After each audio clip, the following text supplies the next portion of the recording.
We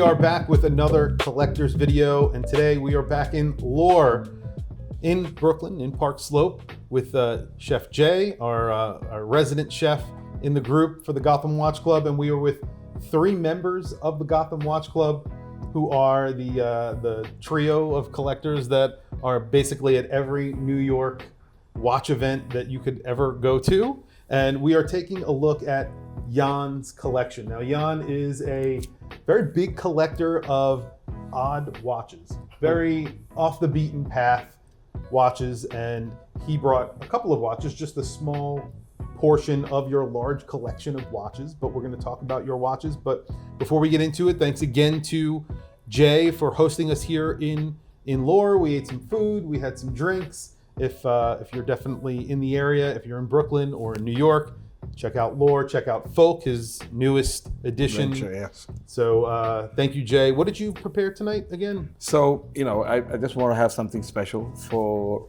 the community, as we always come here and eat the steaks and the duck confit. But today I said I'm going to have something else. We had a very special Indian dish, which is a chicken with pepper, ginger garlic, just a sort of a little sauce with some pulao rice, and also some fish curry to go with it. So this is what I did.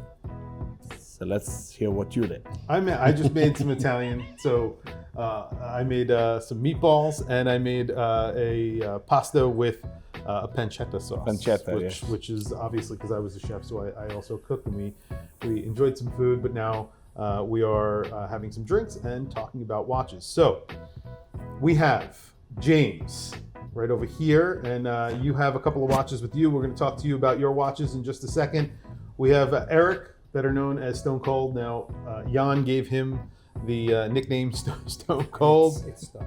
And it has stuck, yes. I apologize for that. But it sort of fits. It does It fit fits a little bit. It fits. The artist formerly known as Eric. Artist formerly known as Eric. Yes. So Jan, tell us about your style of collecting, and tell us about how you decide to buy some of these watches. Now, I would say that your watches are amazing. I love pretty much all the watches that you have in your collection, but I think they're off the beaten path.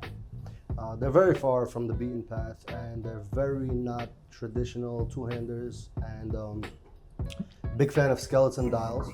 The weirder the better. Different ways of displaying the time, and just the more avant-garde the better. To me, a watch is a work of art. Why have something what I consider basic when you have something super unique? Because there's more ways to tell the time than looking at a watch. Where it's 2026, we have phones. I want a piece of art on my wrist. That's how I collect. That's my collecting philosophy. Awesome. And what do you have on your wrist right now? So I actually have something legendary, but very, if you know, you know. It's a yellow gold IPOD from Generation 1. So this is dated to about 96, 97. It's number 23 on the case back, which happens to be my favorite number. By pure coincidence, I searched for this watch, specifically in yellow gold, for a decade. And then it came on the market, I snatched it up. And then when I got it, I saw it's number 23, so I'm like, wow, it's a weird. Oh, you didn't know it was 23? No, I didn't know. That's good. I saw when I got it, and I was like, oh, okay. So this is a Mark Newson design, Generation 1, and he started the brand IPOD in 1994 with Oliver Ike. And this is at a time in the 90s when traditional watch sizes were between 36 and 38. I mean, more so 36 and even 34. This is still the 90s. And the IPOD with this Hemipod model, it ushered in the avant-garde design responsible for brands like MB&F, Your Work, and Bethune going into the 2000s. It paved the way for the avant-garde design. Instead of being a traditional two-hander, it let the independent watchmakers know that, hey, I could create something. It's almost like a spaceship on the wrist, a futuristic UFO, which is this. If you look down at the watch, it looks round. If you look at it from the side, it's a pod. It's a little UFO. And they were the first to do that, and it paved the way pretty much. And also, this watch is 44 millimeters.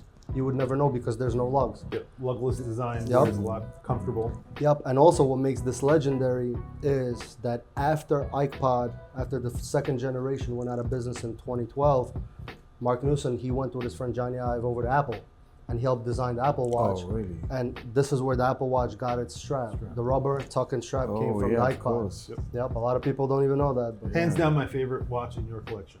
that says a lot. I mean, there's other watches that I really love. There's one in here that I really love. Which one? The Tag Heuer. We'll get back to that, and it's not what you think.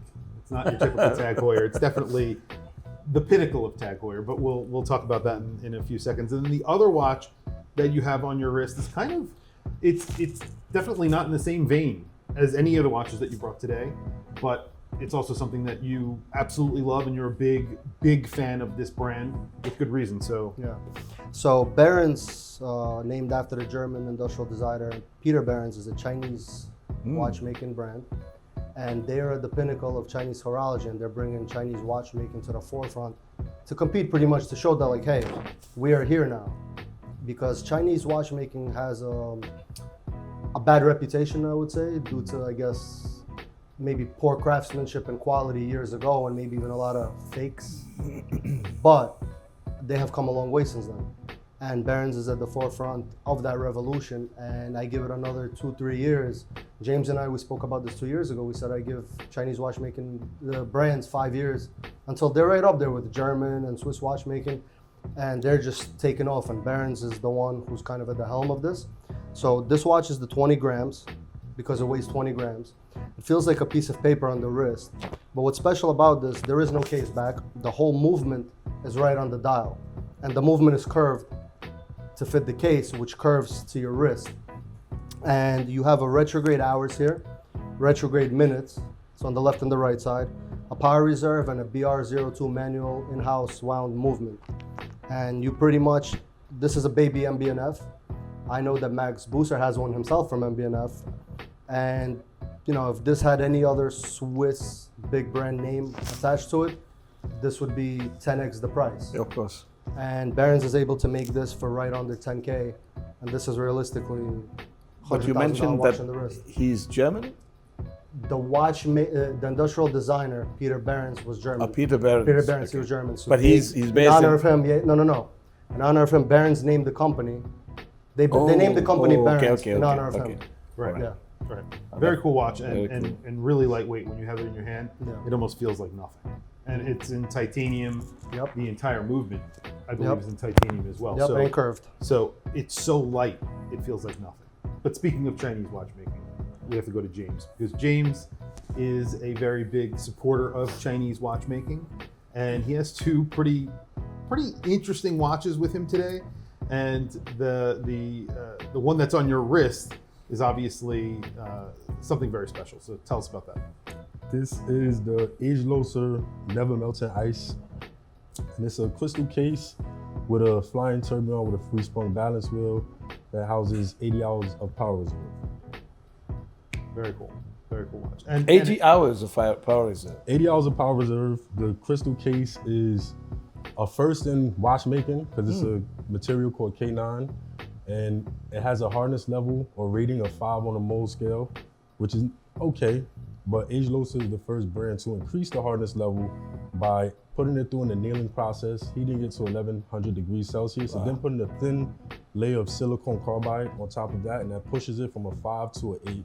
And that's pretty impressive coming from out of China. It's insane, the things what they Yeah. do with it. And the thing is, with sapphire, if you drop a watch like that with sapphire, you could crack it. But the It cracks. K9 is less crack resistant. So that's a really, and then you have it on a clear strap as well. Which Yeah, is this is actually the strap that it comes with because they wanted to stick to the theme of ice, so it's supposed to resemble an iceberg. right. Yeah, that's pretty cool. And then you have one more watch on the table. Yes. So this is my Peacock Witness.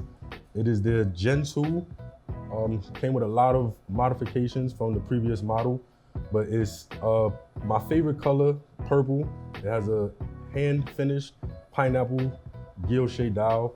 The entire dial is done by hand on machine, as well as the movement on the back. 904L stainless steel, flying tourbillon, which is in-house.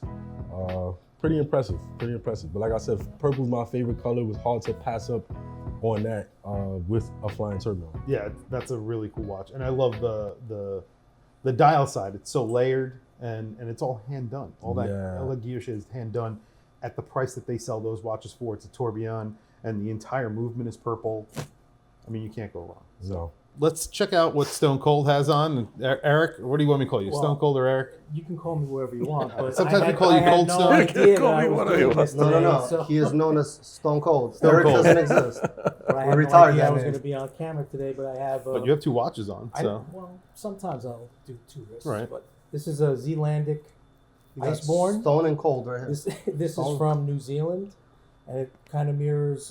There's I think it's a lake, so the color is the color of the lake in New Zealand, and this is one I just got a few days ago. It's a gentleman, Tyler, that owns the 6K Watch Company in Colorado Springs, and it has kind of Christopher Ward Lumiere kind of dial to it, but it's pretty cool, and it's a field watch. It's got 200 meters of water resistance, and I love colors. So. Yeah, that it looks like there's like cast lume on the dial, so I assume that has pretty good lume. Yes, it And it has a very box sapphire crystal. It looks really cool. Yeah, Really, and it was, really It cool. was $300. Yeah, yellow on yellow. I like Yeah. that. I like that a lot. And then of I love course, color. great. And you can see that because you have a bright blue watch with a blue strap and a yellow watch with a yellow strap. It looks really good. That's really cool. I always loved the medium-sized Cartier. Always. The Santos. The Santos, sorry. So now, as I said, I don't know all of these things, but I just like what I see, and I try to put it on. If I had the knowledge of what you have with watches, I don't even know where I would be right now. Not in the kitchen. So anyways, I saw this with Zach. Zach from our group, yes. Zach from our group. Yes. And, he said he doesn't wear it, and, he would sell it if, the price is right. So I wanted the price to be right too. So you see, there's always this situation where you're always talking about it, and in the end, we sort of said, okay, this should be okay, and I just got it today. It's beautiful. Are you bartering for food?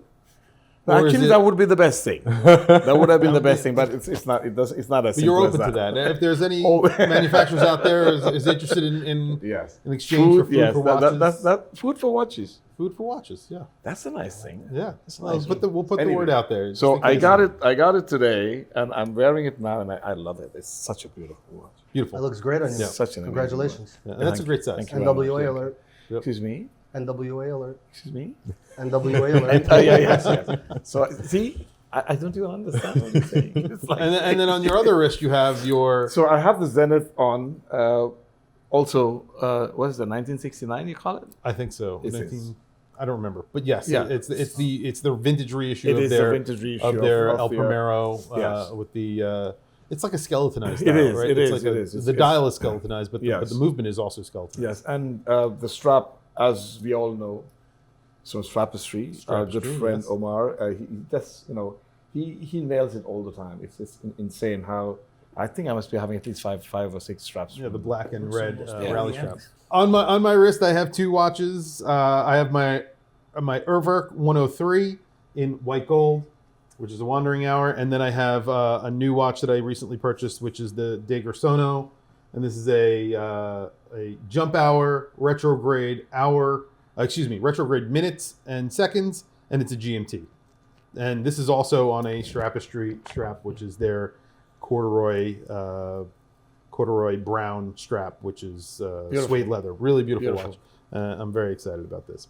But we're here to talk about Jan's watches. So Jan, tell us what's in this What's box in the right. box? Yeah, tell us what's in this box I right need here. like a There's- bright light. we have 3 more watches to go through from you, and they are pretty incredible watches. So let's start with Left to right, right to left. this one right here, All and right. then we'll work up to my favorite in the box, the Tech. So should I take them out? yeah, absolutely. Let's take this one out. This is the.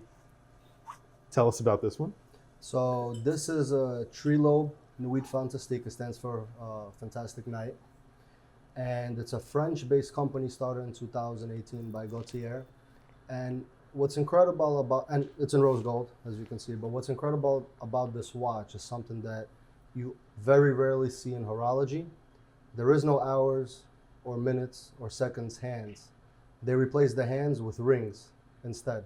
So there's 3 rings that go counterclockwise for the hours, the minutes, and the seconds. And it's also on a strap. Well, it's on 2 straps, 2 different straps. Oh yeah, they I match. noticed that. Yeah, But they match. They kind of blend into each other. So I kept it on. Instead of switching it, I kept it on. very cool. It's like a puke green color. And I love it. It's like a tobacco brown dial. Tobacco brown dial, yeah. You say doo-doo brown? Doodoo brown. No, I'll just say that works. That works. No, it's like a tobacco brown dial. Well, the proper it's You a said puke, so I had to say. it's a Havana dial. Havana dial. Is that what they Havana call it? dial, yeah. And Yeah, rose tobacco, gold case. I guess, is kind of what they were going for. And maybe? this is the 40.5 millimeter case. They have one also in 38.5, but I teeter-totter between smaller and bigger watches. I'm in my bigger watch era right now. Mm-hmm. So it's interesting. I noticed if you wear a small watch long enough, bigger watches feel too big. And then if you wear a big watch long enough, small watches feel tiny. Yeah, I guess so. But I love this one because of the dial and the it's a rose gold case, right? Yeah. So you have that brown dial, the rose gold case. It looks so I love gold. so rich and so just beautiful. Super unique watch. You don't really see anything like it. And I call those the rings that have the minutes and the seconds. I coined the term snowman on it because it looks like a snowman if you look at it. Yeah, and you have a running seconds too. Yeah. Yep. Which is kind of cool. Which is also a And ring. inside of the running seconds is a Cloud de Paris design. Mm-hmm. Yeah, and then it's powered by their own in-house, Yep, their own in-house movement. micro rotor movement. Yep. Which is really kind of Bauhaus. It's very nicely, but very elegantly decorated. It's very streamlined. So you know me for a while already. You know I'm very maximal with how I like my dials. Yeah. To me, this is what I call maximal minimalism. Yeah. Because it's very minimalism, but it's also so like maximal in its avant-garde approach Yes. that is just super unique. Yeah, incredibly unique. And when you show someone a watch like that, it's just something that kind of blows their mind because they're like, I've never seen anything like this. Careful with the rings. This is Joking. insane. Isn't this insane? It's beautiful. Yeah, it is. It's an beautiful. And automatic you get conversation starter as well. Like Yeah. that's a timepiece that it requires explanation. Yes, and he did not. I didn't hear any rings. No dings? No ring. No ring, dings. No rings. dings. It's okay. This is a really interesting one. This is not in gold. So this is the only non-gold watch that you. Oh, actually, the Barons is not gold either, right? So this is a Jacob & Co. Epic X Skeleton. right, and it's in titanium, right? Yes, this is by far my favorite sports watch. And this was my most worn watch of 2025 when the Atlanta Watch Society, Yes. sitting right there, shout out to Giancarlo. Shout out to Giancarlo. When they did a video, a year-end wrap-up of most worn watches from the community, this was my most worn watch in 2025. I love this thing to death. So Jacob, whether you love him or you hate him, depending on who you ask, he is a legend.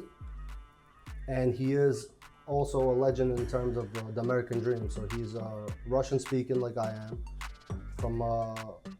And he came to America, he started as a jeweler. And his father got him a Walkman dual time zone watch, which was his watch when he was around 17. So he was in the diamond dish, started off as a jeweler. Became a jeweler to all the stars and all the celebrities. But what got him his fame in about 2001, he came out with the 5 time zone. 5 time zone was Legendary. Yeah, it was a tour de force through the watch Yep. community.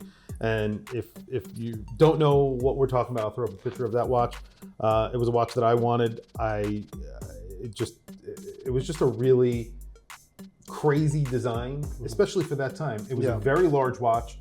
It had Still is. 5 different movements, right? There was 5 different movements, and they 5 were all time quartz. zones. Yeah, All 5 times quartz. all quartz. But at the same time, it was, and there was a lot of diamonds that you could put into it, and there was regular what's versions you could take interesting the bezels off, right? You could take, it's a diamond bezel, Yeah. but it's a screw-off bezel. Yeah, So you could take it off, put it on. Yeah. It was a very polarizing timepiece. Yeah. When it was released, caught a lot of people off guard. Some people didn't know how to receive it, but it definitely set a tone moving forward. Probably. But also, this watch was in every fashion show. Naomi Campbell's wrist, Tyson Beckford, it was everywhere. Yeah. New York Fashion This Week, watch. Paris. You're talking about the five time zone. Five time zone. Because the 5 time zone was one of, if probably, there's no numbers out there, but one of the most copied watches as well. Yes. There were so many fake versions made, and then there were other brands coming up. Like there was a brand called JoJo, and there was like 100 other brands. You remember those? I remember that. And they just copied this watch because it was so wildly popular. And I'm not too proud to say that. I think I bought like a JoJo watch at the time with its stupid diamonds. If I was to write a book on the top 25 most iconic watches, yeah, that's definitely the Jacob 5 is up there. Yeah, it's It definitely. was legendary because also it integrated hip hop and horology. Yes. Before that, there was no really hip hop and horology. All you really saw was Tupac had a Rolex, Presidential Day 36, maybe Biggie, but that was about it. And then that 5 time zone was on everybody's wrist. Jay-Z, when he came out with the Blueprint and the whole Hard Knock Life tour, and again, it transcended horology, and it was a watch for the culture. Yep. And honestly, it was just something that was. It took the watch, like I said, it took the watch world by storm. Everybody wanted one, and then everybody started copying it. Even major brands had to do something. But I want to get to this one. This, to me, I have a lot of skeleton dial watches. I'm a big fan of skeleton dials. This is my favorite. I think this is the best example of skeletonization on a watch. I love what they did with the lugs. So it's called the Epic X because the bridges, the lugs go into the vertical bridges, forming an X shape. Also, I'm very picky and very antsy with my pet peeve with watches is horrible AR coating. I hate if I'm doing a video or photo of a watch and I can see like the background, the light, the trees in the back. Yeah. Over here, this watch, the Jacob Epic X has the best anti-reflective coating I've seen. This is perfection. And it's also their most affordable watch because everything you go after is already it's not even a watch, it's a work of art. Like the Astronomia, where you have the planets moving around, or the Bugatti Tourbillon, which is like a piece of engine. So this is their more watch, and is their low end, which is not really low end, it costs a kidney, but this is their... Two kidneys now. 2 kidneys now. But this is one of my favorites from their line, and it's my favorite sports watch, and I love the honeycomb lightweight strap that's on it. Orange, my favorite color for watches. Super unique, and I love this watch. It's one of my favorites in my collection. Awesome. My favorites always change every week. Well, yeah, I mean that's how it is. But this is a mainstay. You do you buy watches, you sell watches, and to buy other watches or whatever. And this one is one that's been in your collection for a little while now, and it seems like one that I will wear this in my coffin.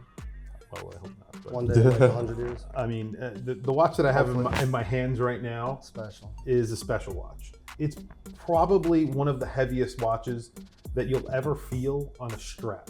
Now, there's watches that are full gold that, on a bracelet, those are very heavy. This is just a literal brick of gold. It's insane how heavy this is. And just tell us about the watch and tell us what drew you to this watch, because I know that this is a special watch, but tell us about it. So the thing with this watch is my right arm had a little bit more muscle on my wrist, so I needed like a wrist weight. Yes. No, I'm kidding. So this watch, a buddy of mine had it, and when I saw it, I fell in love with it. And so this is a Monaco V4 Tag Heuer. It takes the Monaco shape made famous by Steve McQueen in the movie Le Mans, except it skeletonized it. And what it did was Jean-Francois Richenet, who did the vertical tourbillon for Cabestan, he came to Philippe Dufour with this idea, instead of traditional gears, to build a movement simulating like an F1 engine, using belts to make it. And Philippe Dufour said this can't be done. So a few years later, he came back to him with certain sketches and patents, and they looked at it and they're like, okay, let's see what we can do. So it appeared first in Basel World in 2004 as a prototype. Finally, it got released 5 years later in limited quantities at Basel World in 2009. Super heavy, but what's special about this is, again, the skeletonization. And the reason it's called the V4 because the V4 engine in a car, it's a weak engine, but on the back, the movement, it's kind of curved like a V shape. And it's made on, if you just look at the back, 4 barrels, and there's an oscillating weight made of tungsten That slides up and down rather instead of a than micro turning. rotor. Yeah. And, And it's just something so unique that I told you when you bought this that I saw this when it came out, probably in 2010 is probably when I first saw it.